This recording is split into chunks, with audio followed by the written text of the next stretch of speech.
You might have recognized that some of the kids that have been admitted in the past like 3-4 months basically all fall on this list.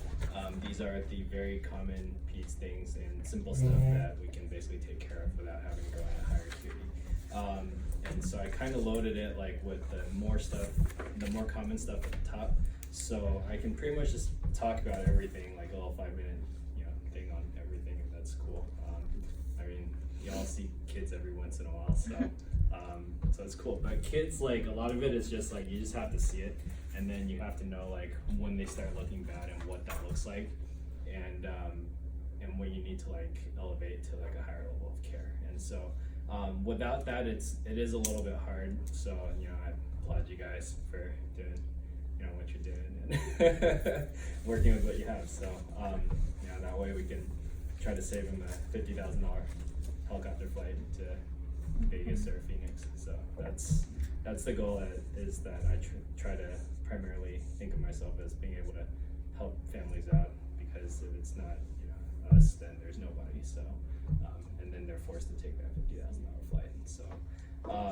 So if you can, it's try to work with kids, and for the most part, kids, they'll get better. It just takes time. There's a lot of viruses and infection stuff. So let's just knock out some of the stuff on this list. So acute gastro, I think we've had like 2 or 3 kids like admitted for acute gastro. Usually viral. There is bacterial stuff too. So you basically want to, what's basically your admission criteria is basically, are they eating and are they super dehydrated? Everything short of that is fine. So if they're not eating at all, even after you hit them with Zofran a couple times in the ER, then yeah, they should be admitted, because they're just gonna keep going bad. Gastro is usually self-resolved, so maybe like a max like a 3 or 4 day time span. So these are very short hospital admissions. You just wait for this stuff to go away. Usually by the time parents come in, it's already day 2, day 3. They've been vomiting 10 times, having like 10 episodes of diarrhea, and you can have one or the other too. It doesn't have to be both. It's acute gastritis or acute enteritis is vomiting versus just diarrhea. So in terms of evaluating how dehydrated they are, you look for like physical signs and symptoms. I basically, you can look at some of their vitals. Their heart rate will be a little higher. Dry mucous membranes, are they crying tears or not? And then cap refill. And then everything else is, fine. So you can ask them like how many diapers are they having, decreased urine output, like did they go from 8 diapers a day down to 4 diapers a day, and parents usually they can tell that one pretty good. So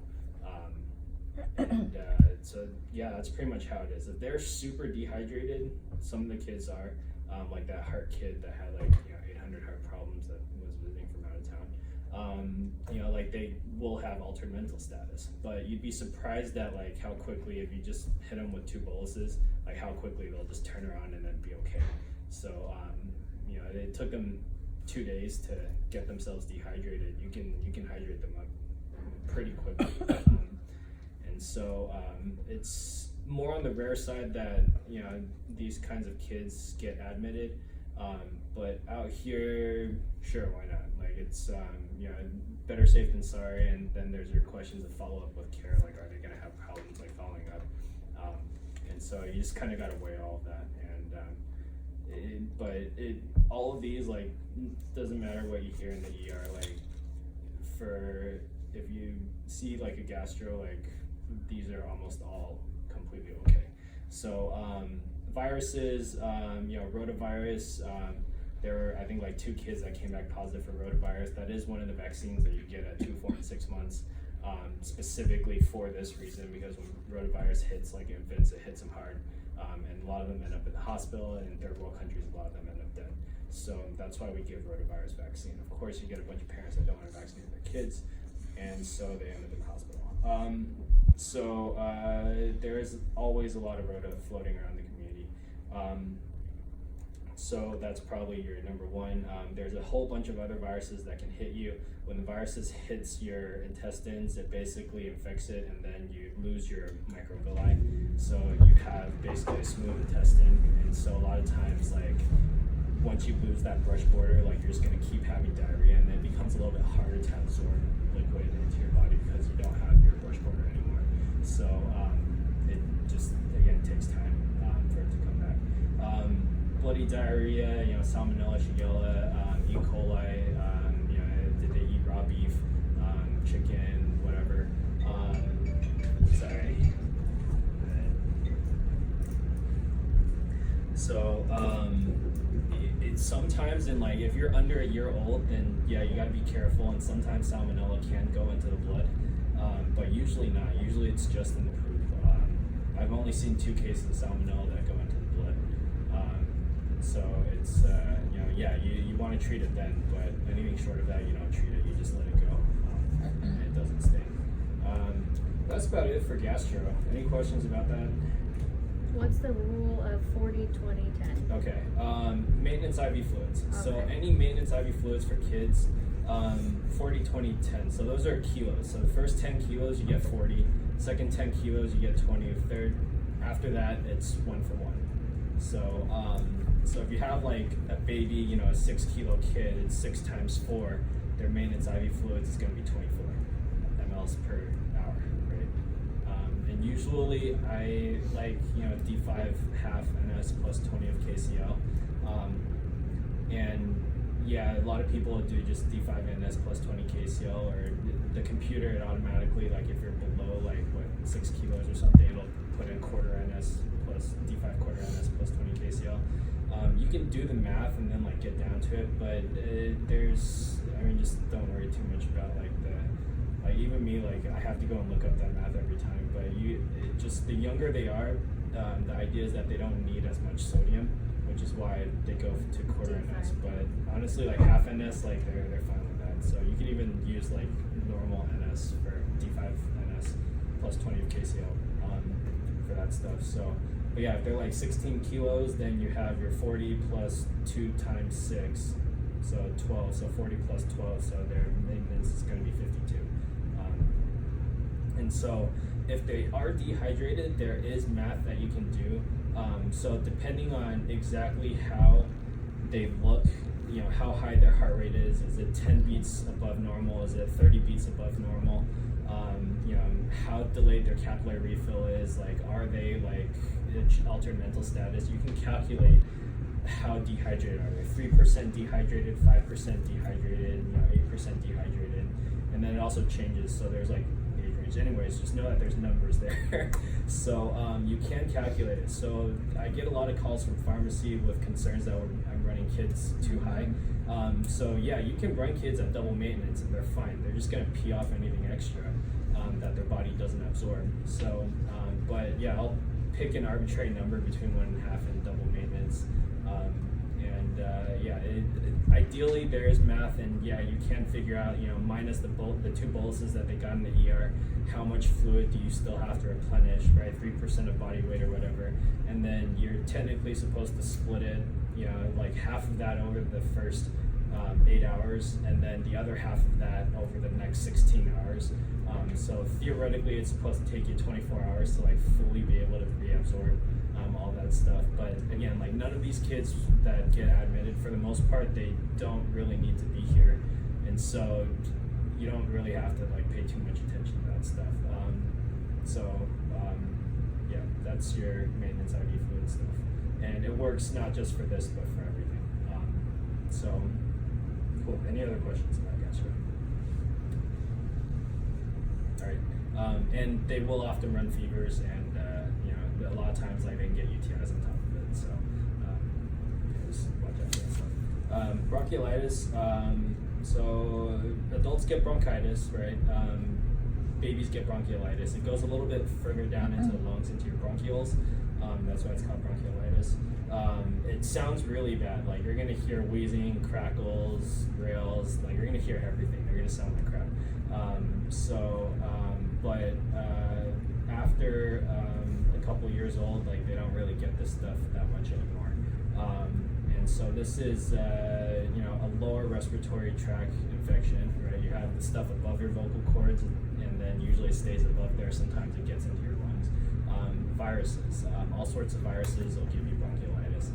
Flu, RSV, which is pretty much why you should just always immediately do a flu and RSV in kids. You know, it's like I had a baby in my office that came in with flu. He's like 5 weeks old. You know, so this was like yesterday. So it still floats around, especially like when you get outside of the big cities. Like usually the flu season is a little bit longer. You know, and it'll go all the way through the summer. So yeah, bronchiolitis. How do you evaluate it? You basically look at respiratory distress. That's your most important part, is being able to recognize a kid that's in respiratory distress, right? So you basically have to look for, you know, count how fast they're breathing, and then yes, you can compare that to like what your book says is normal for vitals, but you also have to take it into relationship with what they look like. So you also need to look for any retractions. So you have subcostal retractions, intercostal retractions, and then suprasternal, supraclavicular retractions as well. And then that's why I tell parents to look for, like, if they're belly breathing and you see all of these retractions, then yeah, bring them in at that point. Otherwise, anything else, they're fine. You'll also see a little bit of nasal flaring. They are nose breathers. They don't really breathe through their mouth when they're just a couple months old. So that's pretty much how you evaluate bronchiolitis, and you just look for respiratory distress. So at some point, like if you have like a 3 or 4 month old and they're breathing 100 a minute, plus or minus at some point they need to probably go to PICU. You know, 100 a minute is pretty fast. You know, in like adults, like you know, you'll think that like, you know, 24 is like, you know, going fast, but kids, yeah, like they'll be breathing like 80, 100 a minute. And then part of that also depends on what they look like at birth, because some of these kids, if they're preemies and they have chronic lung disease and they always have retractions at baseline, then, you know, as long as they're not changing that much, then they're okay. But you know, that's where you just need to see like 100 of these kids before it really begins to, like, you can say, okay, does this kid need to go to PICU and get high flow and have like close monitoring, or are they okay to just sit here and wait for it to go away? So, but bronchiolitis, yeah, it'll fix itself. Usually day 4, day 5, it'll get the worst, and then it becomes better after that. So sometimes kids will get better on day 2, day 3, but you know, I just say day 4, day 5, and then they slowly get better. So these kids sometimes sit in the hospital a little bit longer. You just wait for it to take care of itself. RSV is the worst virus because it attacks your mucosal lining, and then it just makes everything shed. So you're losing all of your mucosal cells, and then that creates more mucus, and then the mucus is what causes problems. So then they'll be desatting, you know, you'll have an O2 sat at 92 or less. So I like to use like 92 while awake, 88 sleeping. You know, there's not really like any specific studies, but some of the docs, like, you know, like if they see a kid like go below 95, it's really bad. But no, you can go a little bit lower and they're fine. So kids, again, for the most part, they take care of themselves, and it's balancing their respiratory distress versus like what they're actually doing. So yeah, so if they are falling below, then yes, you need a little bit of O2. And these are babies, they don't really need like 1 liter or 2 liters of oxygen. So, you know, if you can find like one of like the PD flows, like it goes up to 1 liter and they're 0.1 increments, yeah, you can have a kid sitting there on 0.15 liters of oxygen for like 2 or 3 days. But no, they don't always need like 1 liter. So, you know, I like the PD flows, especially for some of these smaller babies. So you want their O2 sat if they're awake 92%, sleeping 88? Yeah, or greater. Okay. Yeah, so, yeah, and a lot of times, like, it's not just necessarily like a spot check. Like, some of these kids, like, they'll be sleeping with their neck down or whatever, and yeah, if you just reposition them, they'll just pop right back up. We were talking about like different monitors and stuff, and I still don't know all the different companies that make all the different monitors, but it seems like we fixed that problem, so thank you. You want to look for a good waveform on your O2. You can tell if it's like a good monitor. A lot of times like these kids, like these little pulse oxes, like they all suck, and so you just can't tell. It's easier if you just take a spot check than try to rely on like the little Band-Aid thing. Even like when I do most of my stuff in Vegas, like I've seen them go through like 10 different pulse oxes on all of their limbs. They'll even try to attach it to the ear. You can try, you got to clinically correlate what that is versus what they're looking like. And kids, like once they start hitting like 80, like low 80s, they're gonna actually physically be blue, which is okay. Like if you ever taken your 2-year-old swimming and it's cold outside, they will turn blue. It's not like the end of the world, but you have to correlate all of it. Are they having respiratory distress? Can they change oxygen appropriately? For the most part, like RSV or bronchiolitis in general, like again, if they're here, they're usually not that bad. Now, treatment for bronchiolitis.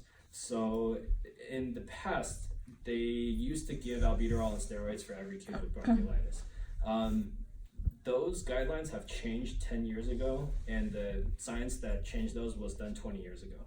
So by giving albuterol and steroids to every kid with bronchiolitis, that's probably what they were doing about 20, 30 years ago. So it's no longer recommended to give albuterol and steroids to every kid because they found out that it just doesn't make a difference. So they can sound really bad. They have wheezing, they have crackles. If you give them albuterol, like they might temporarily sound better. But if you look at the overall picture, like it doesn't change your length of hospitalization. It doesn't change how quickly they get better. It doesn't change how often you have to send them to PICU. It just doesn't change anything. So it's pretty much just useless. But that's with the caveat that's with normal babies only. Now, if you do have a big family history of atopy, so everybody in the family has eczema, allergies, asthma, the dad was on albuterol as a kid and multiple controllers, they're smoking at home, the kid themselves may have, eczema, and other signs of allergies, then you can give them albuterol and steroids, but that goes into the next point, and it's no longer necessarily bronchiolitis. Also, the other indication for steroids and albuterol and bronchiolitis is if they were extreme prematurity and they have chronic lung disease. So if they're like an X24, X26 weaker, and they spend 2 months in the NICU on oxygen, then those kids need albuterol and steroids. But anything short of that, like it doesn't change anything. So it makes a lot of people nervous that you're just like not saying they're doing anything, but that's how I try to approach parents. Like at the end of the day, there's not really anything that I'm going to do to make your kid get better quicker. I'm just here in case things go bad. So in the meantime, like you just throw oxygen on them if they start desatting or if they start working really hard, and you just wait and it'll take care of itself. If they have flu, then give them Tamiflu. That's about it. There are people that use the hypertonic nebulized saline, and the idea behind that is to help with coughing. If they can cough up more mucus, then it can help with their breathing a little bit. It irritates your lungs and stuff, makes you cough it up. And then because they're nose breathers, you pretty much just like nasal saline bulb suctioning. Just keep doing it every 2-3 hours if you can, minimum like Q4. But the more boogers you can suck up, the easier that they breathe, and then the less respiratory distress that they have. So it's all supportive care. You want to make sure that they're well hydrated. If they are breathing like 60, 80 a minute, like they're losing a ton of water, right? Like if you go up to like a window when it's cold and you start breathing against it, like all that condensation, like they're doing that 80 times a minute, like they're losing a ton of water. So I will leave them on fluids for their hospital stay, usually and they all come in a little bit dehydrated already. A lot of it's arbitrary. It's just supportive care, and then you just wait for them to get better. Any questions about bronchiolitis? We've seen a couple of those here. So. the most part, that's pretty good. Cool. All right, so that's that's bread and butter. Reactive airway disease and asthma exacerbation. From where I was training, like not even the pulmonologists really like to say, but asthma is like more of like an older kid problem. Like you don't really want to slap a diagnosis of asthma on them before they're 2 years old. And I tried to look up a little bit more of this stuff when I was doing my training and stuff, and go to other institutions, and it's the same thing. Like there's not really any, it's just arbitrarily calling it reactive airway disease up to a certain point. So interesting fact, if they get RSV early on when they're a couple months old or before a year old, it does give them a predisposition to get asthma later on by getting RSV earlier on. So a lot of those kids, there's something that goes on and the virus does something to the airway, and that's why it's called reactive airway disease. And it's not just viruses, there's environmental like allergens, come in. I've heard that like a lot of swimmers, just chronic exposure to chlorine, so it's reactive airway disease. It's basically kind of a similar process.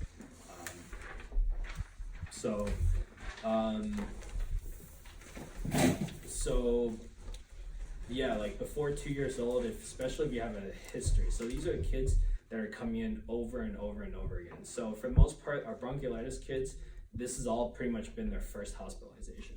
But reactive airway disease, like at some point, if they've come to your hospital like 3 times with this stuff, then it's probably more asthma. And then that's when, you should probably start hitting them with some albuterol and steroids. So again, like on the books, you're not supposed to use albuterol and steroids, but at some point it does change. If they're doing a lot of wheezing and steroids, so it's like that kid that came in last week, same thing, right? Initially it's just a diagnosis of bronchiolitis, talk with them a little bit more. So a lot of it is like a little bit more arbitrary, but the idea is like try to not let it be the first thing that you do is just throw albuterol and steroids at them. But if they have a long history, then you should probably do it. So asthma exacerbation, same thing, it's just albuterol and steroids. Out here, depending on how badly your respiratory distress is, I don't know if I would do like Q2s. If they needed Q2 treatments, I might try like 1 or 2 of them, but they might need like a higher level of care, because those are the kids that can turn worse depending on them. And so especially like when you're like 10 years old, those are the kids with asthma that's a dangerous age. Like all of the kids with asthma that die, and there are in Vegas at least 1 a year, maybe two kids a year that die from asthma in Vegas. They're all like 10 years old plus or minus. And so why is that?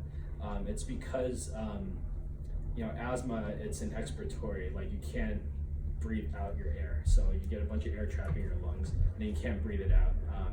And so those older kids have just enough muscles to be able to overcome that for however long it takes them until they start looking bad.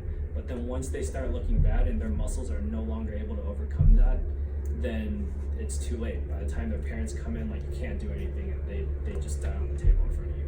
So it's like and that's the worst part. So but the younger kids, like they'll show their respiratory distress a lot sooner, and so parents will bring them in a lot quicker.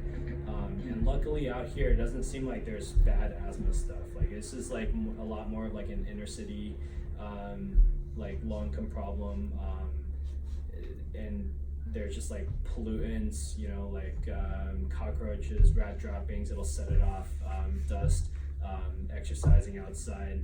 Out here, it just really doesn't seem like that bad of a problem. I haven't seen like bad asthma out here at all. So like it's so for the most part, like all these kids, we can take care of them. If it gets really bad, then sometimes you can use CPAP, and then throw MAG at them. So MAG, it relaxes, your smooth muscle. The steroids, yes, the first answer that you're thinking is correct. It helps by,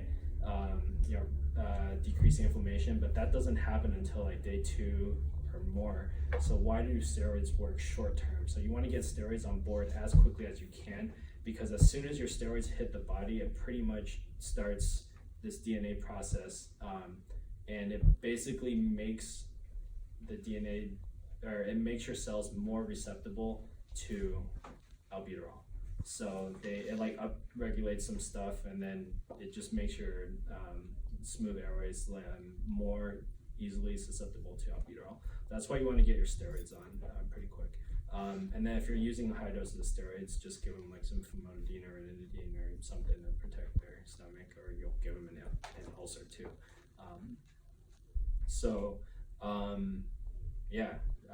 That's about it for asthma. Usually the problems are, it's like, and part of that is that it primary care. So out here, like for the most part, if you do have like asthma, then you have a primary care doctor out here that will take care of you. In Vegas, there's a lot of people that they just don't go to their doctors ever. They don't take any of their meds. Usually kids with like moderate asthma, like you start giving them a daily inhaled corticosteroid, and it becomes a problem. Like out here, it's not a problem. Like they'll cover the meds, but in the city, a lot of people can't get these meds. Pulmicort, those little vials, a month's supply of that. Out here, it's cheap. I looked it up. You can get it off GoodRx for like, I don't know, like 60 or 80 bucks a month. In Vegas, it's like $400 a month. So a lot of people just don't take it.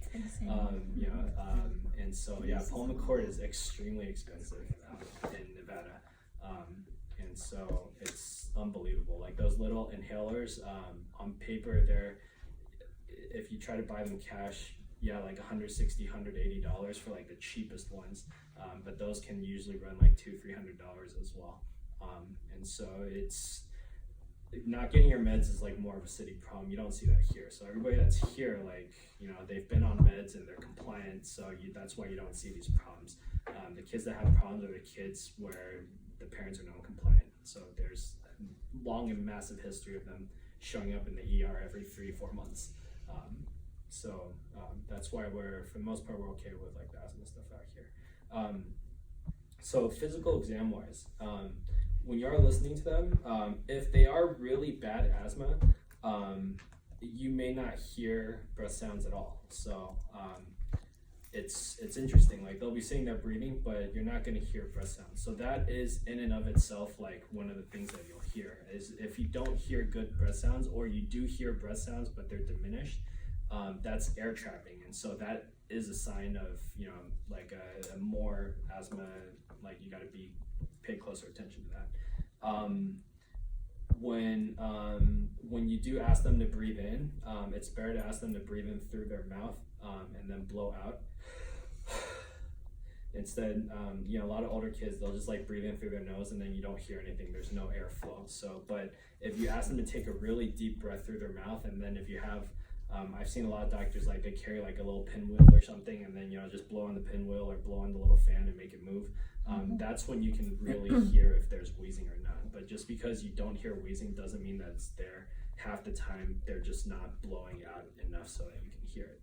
So a good physical exam is very important in asthma. And then incentive spirometry can sometimes help these kids too. Not necessarily CPT, but incentive spirometry.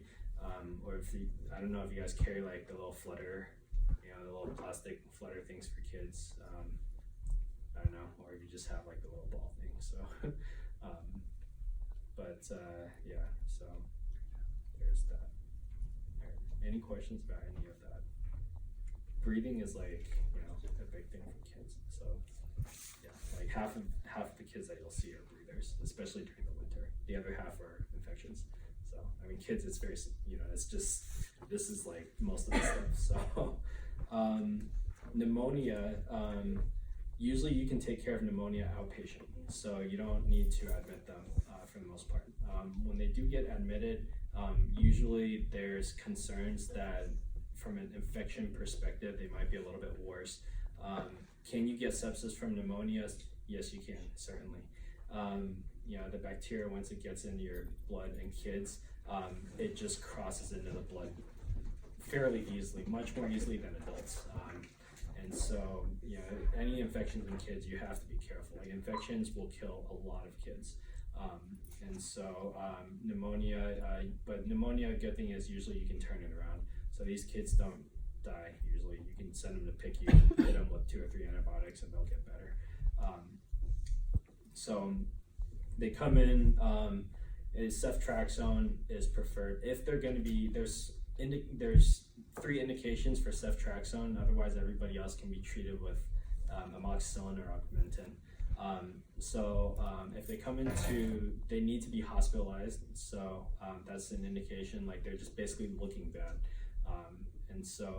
Or if they're unvaccinated, because ceftriaxone covers specifically for your PCV, your pneumovax, that a lot of kids don't get.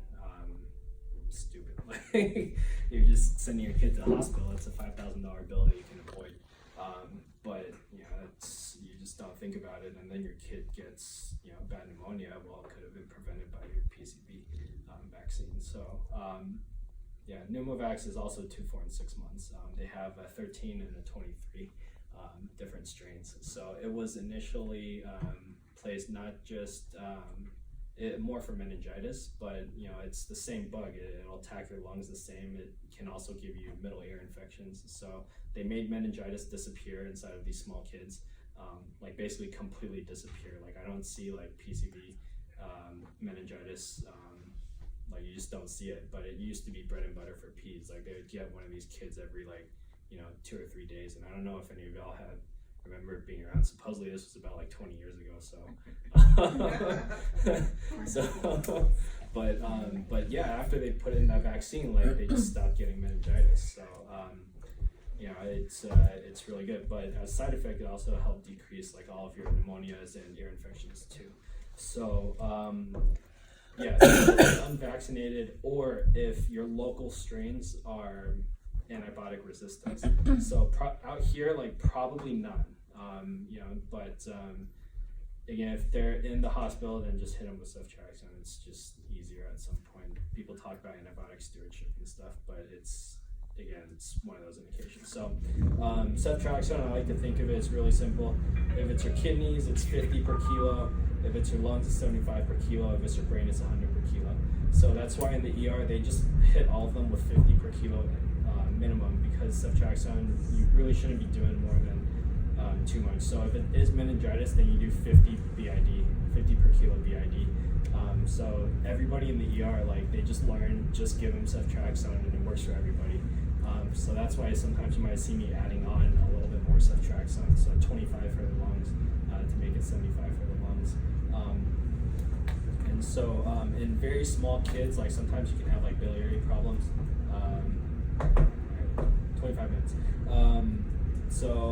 But yeah, you just wait for it to get better. The fever curves, viruses can give you pneumonia as well. So hitting them with antibiotics is just hard to tell. Like if it's a low bar, then yeah, it might be a little bit more bacterial. Viral, it looks like kind of like diffused throughout on your x-rays. You can look at your labs, see how high their white count is, see what their CRP is. CRP, you shouldn't chase it too often, maybe every like 2 or 3 days. But I just don't like to chase them, because if they're clinically getting better, like there's just no point in like doing that kind of stuff. The one caveat to all of this is like if their pneumonia doesn't get better, and if you treat enough kids with pneumonia and 2 weeks later they still have cough, then you're looking for my mind is blanking, that the thing where it like sticks to your lungs. I can't remember what it's called. Yeah, no.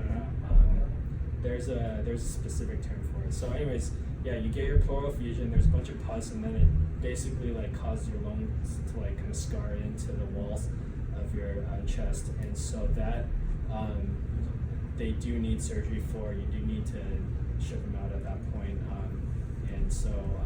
they need to like go in and drain that and do stuff, and then those kids are all PICU. So they might stay like 1 or 2 weeks in the hospital minimum. Some of these kids are there longer because the surgery process, the recovery process. But yeah, that's what you're looking for, is like prolonged like coughing and maybe fevers that come back after you finish your antibiotics, which is arbitrary, again, like sometime between like 5 to 9 days of antibiotic treatment. different studies tell you different things, and so if they after a week they come back and then they're sounding like kind of pneumonia again, then they're looking for that, and then that's a problem. So haven't seen it yet here. But if you treat enough kids, it'll happen. Yeah, there you go. Questions about pneumonia? You can also have like asthmonia, so kids with asthma that get pneumonia, and then you end up treating them for both. The steroids that you give them for the asthma can interfere with their immune system a little bit, but I'd rather them breathing than not breathing. The infection will take care of itself eventually as long as they're on antibiotics. So cool. So asthma hits a lot of kids too. Concussions. These kids basically don't need to be admitted to the hospital, and the ER here has tried 3 times. I think I took like 1 of them, maybe 2 of them. But yeah, these kids, they look really scary, but they don't need to be in the hospital if they don't have a brain bleed. If they have a brain bleed, it's not a concussion anymore, it's something else. So, I see a lot of kids show up in the ER, especially like Friday, Saturday nights after football games, and it's a common story. Or cheerleading. They're flyers, and then you throw them up, and then you don't catch them. Well, you should catch them. So, cheerleading is an exceptionally dangerous sport. So concussions, you want to see how much memory do they have. So a lot of kids, they'll forget the half day leading up to it, or some of them they'll forget 2 or 3 days or even longer. You'll ask them what's the last thing you remember, and they'll be like, oh, I was in school, maybe ate lunch, and then I don't remember anything after that. So that's a cool way of doing it. It sounds bad, but I like these kids because it's hilarious. You tell the parents to pull out a phone and record it, because it's they'll laugh about it later. So after your kid gets better, they'll laugh about it. And so you'll ask them where do they live? They don't know. You ask them their phone number, they don't know. Birthday, they don't know. Their name, sometimes they don't know. So it's very scary. But later on, within 12 hours, 24 hours, they all start remembering again, and that's when it becomes a little funny. So, retrograde amnesia, they have a little bit of that too. They might not remember the event maybe the next 2-3 hours or even more. So pretty much you just don't do anything. You tell them they get a free pass from school. They don't do homework, but being at home, they also don't get to watch TV or play on their phone either. So it is an injury to the brain, and it just takes time. If you do re-injure the brain within that time frame, bad things can happen, including so it's very important that they don't re-injure the brain. There is a return to play protocol that most schools should know about, athletic trainers. Pretty much you just gradually keep trying to do stuff, and if you have any signs or symptoms, nausea, vomiting, vision stuff, headaches, then stop it and go back to doing nothing. Or you can go back to walking or go back to slight jogging. So it's just an incremental thing that you just keep trying a new stuff every couple of days, once a week or whatever, until it gets better and you have no more symptoms. And you do want to be 100% symptom-free before resuming activities. Don't need to be admitted to the hospital. Febrile seizures, these, if it's one and only, then they don't need to be admitted.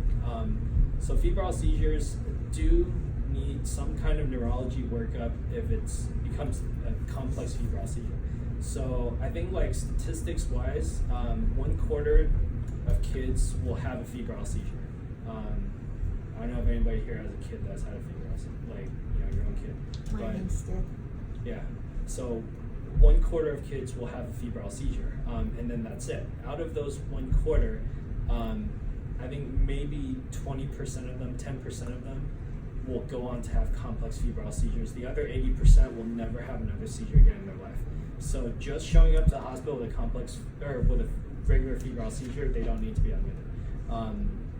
Complex febrile seizure, what is those? So if you have recurrent seizures, if you have status epilepticus, more than 5 minutes, the grand mal, or if you have a focal seizure. So your generalized tonic-clonic seizures, your whole body that's good. If it's focal, it's bad because it means that there's one part of your brain that's getting hit. So if it's the whole brain, it's a little bit better. Counterintuitive, but yeah, the focal seizures are the ones that you're watching out for. If they're like looking like they had a stroke or something, they can't move their arm, or they can't talk or something. Those are focal seizures. So those are complex seizures, and then in complex seizures, the reason why they need to be hospitalized is because you're looking for any sort of underlying seizure disorder. And so those can be serious in kids for a myriad of reasons. Number one, they can't go swimming, because if they have a seizure when they go swimming, they drown, they die. That's it. You don't come back from that one. If they have a seizure when they're driving, they're 15, 16 years old, it's dangerous. So kids with seizures, you got to address it. So, and so a lot of these kids, depending on how complex it was, sometimes you can hit them with a Keppra load, usually Keppra. If Keppra doesn't work, then you can go to phenobarb. And that's pretty much just what all of the peds neurologists will tell you. There are some stuff that's indicated for other stuff, but very rare. So there's something called the Onfi sign. I don't know if you guys use Onfi in adults. I can't remember the generic name. But if they're on Onfi, if you see a kid on Onfi, they have big seizure problems. So that stuff is expensive, and that's your last resort med. Is Onfi. So, but yeah, everybody else can be taken care of Keppra.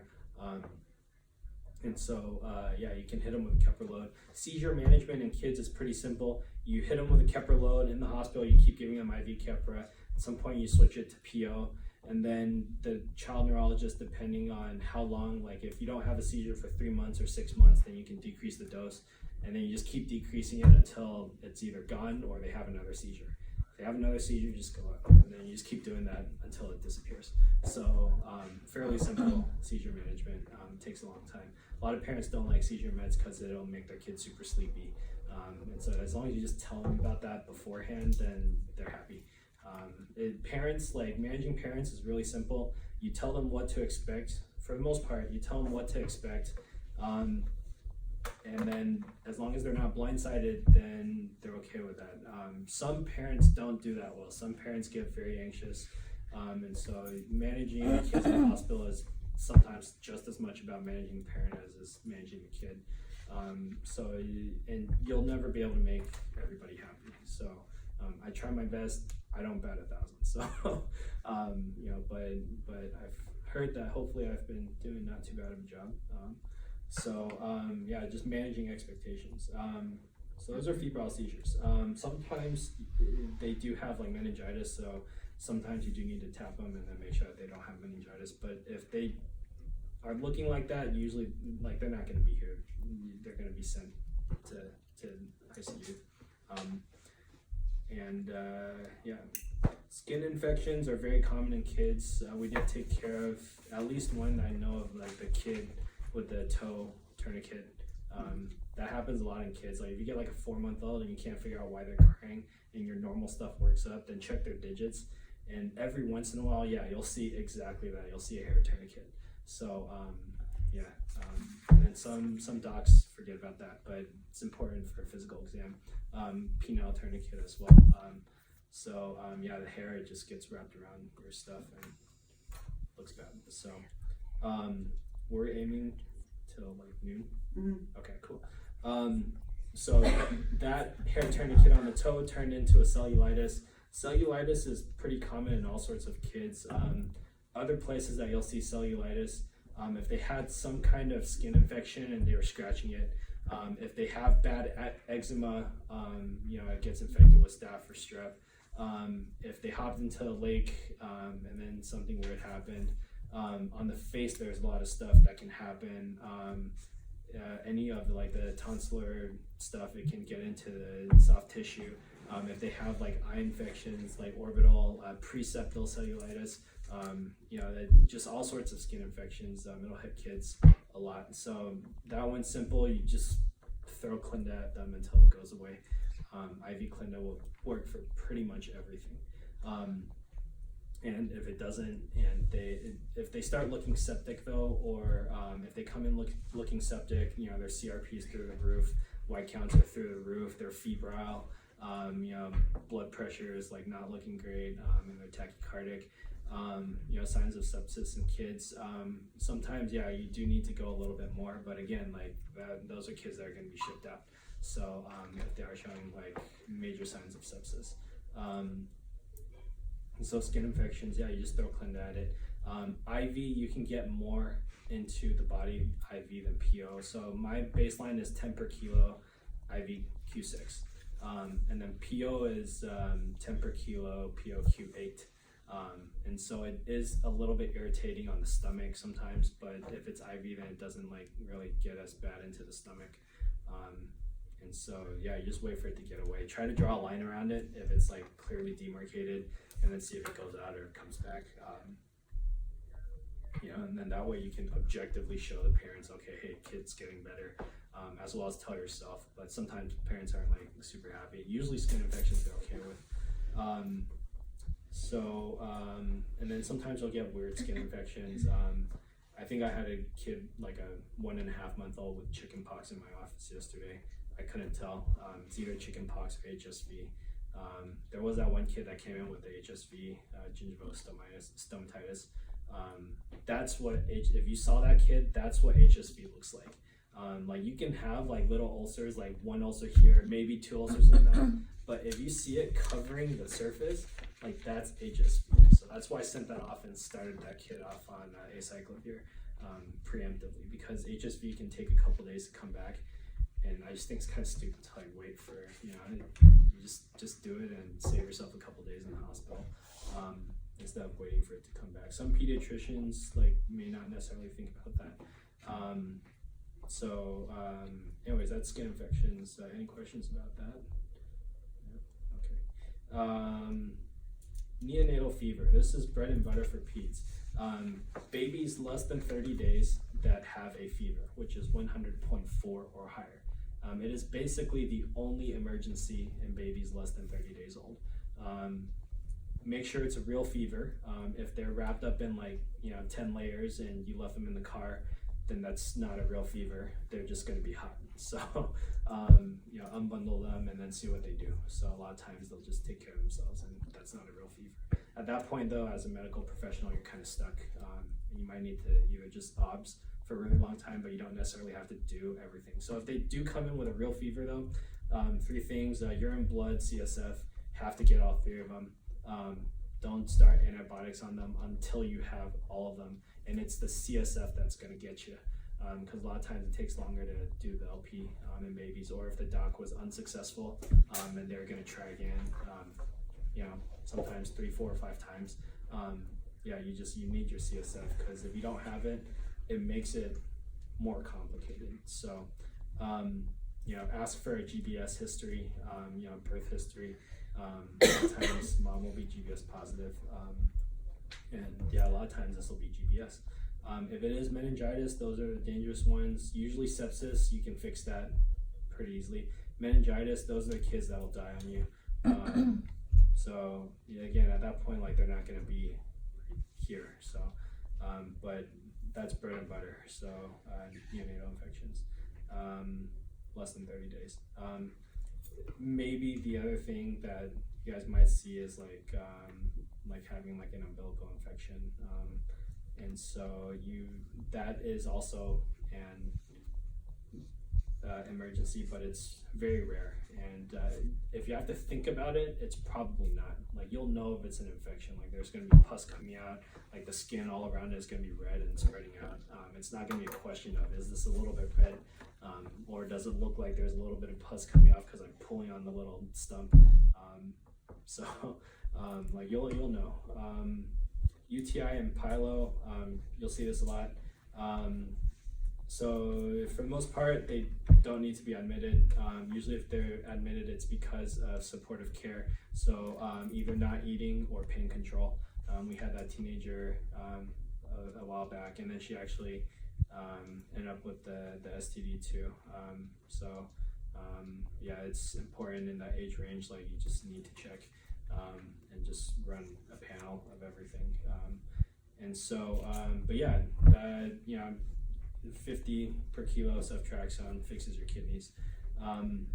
you just sit there and wait, hydrate them. In babies, they should all get at some point like a renal ultrasound.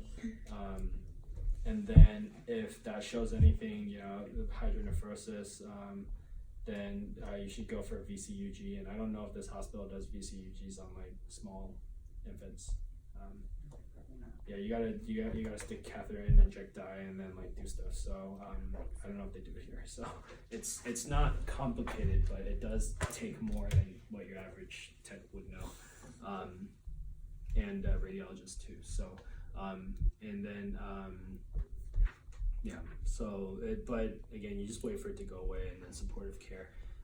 These can turn into sepsis, pylos. So a lot of times, if it's a teenage girl, it's going to be honeymoon cystitis. So it just happens. Try to get them alone and then ask them about it a couple times, and then somebody might get like the real story too. So Alti Brewery. So this is like a non-specific thing. So apparent life-threatening event, brief resolved unexplained event. It used to be the former, and then they kind of renamed it to the latter. These are kids that, babies that come in and parents are super concerned because they stop breathing for a little bit. They might have turned blue, parents might have done a little bit of CPR on them. Like 98% of these are bogus. And so there's periodic breathing. When your newborn comes out, they just don't breathe well. There's that center inside of your brain that tells you how much CO2 is inside of your body. In babies, that center is just not well regulated. So you might see that on the other end of the spectrum too. And I don't know if y'all have ever talked to your docs about that, but like it's just, so periodic breathing in babies, like they can go without breathing for 20, maybe 30 seconds, and then they'll just start breathing really quick again, and it's normal. So, but it scares the crap out of a ton of parents. And if you didn't know what you're looking at, it would probably scare me too. So, but it is normal. So, most of those, like, that's bogus. A lot of these events are related to overfeeding.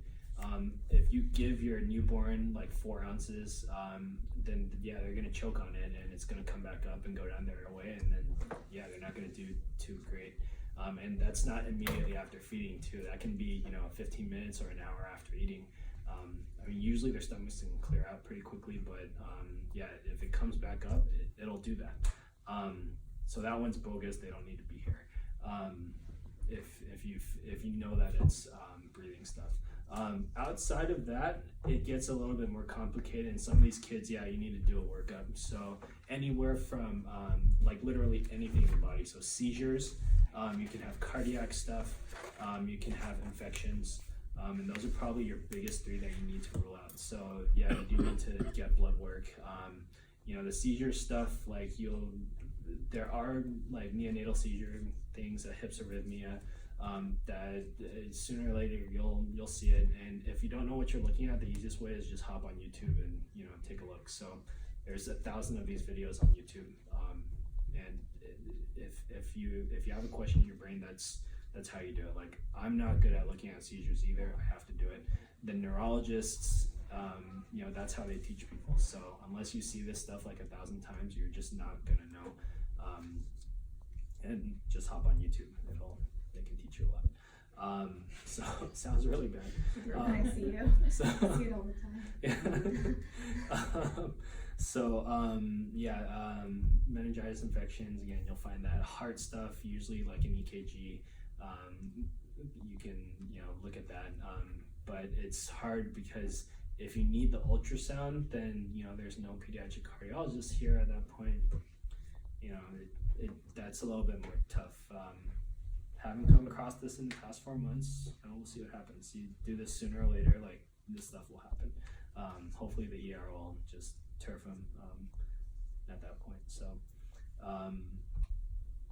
that's about it. That's pretty much like most of your big stuff. Sepsis.